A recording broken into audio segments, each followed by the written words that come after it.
ওয়াচা Kim এবং Rene ববর্ন নিয়ে আসলেন এক অনন্য সাধারণ মার্কেটিং জিনিয়াস স্ট্র্যাটেজি, যেটাকে তারা নাম দিয়েছেন দ্য ব্লু ওশান স্ট্র্যাটেজি। এখন what is a blue ocean strategy? Blue ocean স্ট্র্যাটেজিতে যেটা হবে যে আপনি মার্কেট ক্রিয়েট করবেন এবং আপনি সেই ক্রিয়েটেড মার্কেটে ডমিনেট করবেন ফর 10 to 15 ইয়ার্স, যেখানে ভ্যালু ইনোভেশন ওভার এভরিথিং। আপনাকে মারামারি করতে হবে না, আপনাকে প্রাইসিং ওয়ারে যেতে হবে না। ব্লু ওশান স্ট্র্যাটেজির মাধ্যমে আপনি এমন একটা প্রোডাক্ট বা সার্ভিস তৈরি করবেন যেটা এভরিওয়ান উইল কপি।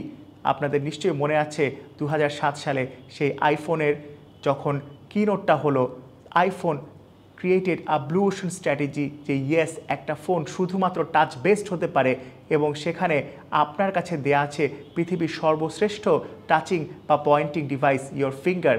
এবং সেটার প্রেক্ষিতে আইফোন টানা 6-7 বছর যে কম্পিটিটিভ অ্যাডভান্টেজটা পেয়েছেন, সেটাই ওয়াচা কিম এবং রেনে ববর্ন বোঝাতে চেয়েছেন তাদের ব্লু ওশান স্ট্র্যাটেজির মাধ্যমে।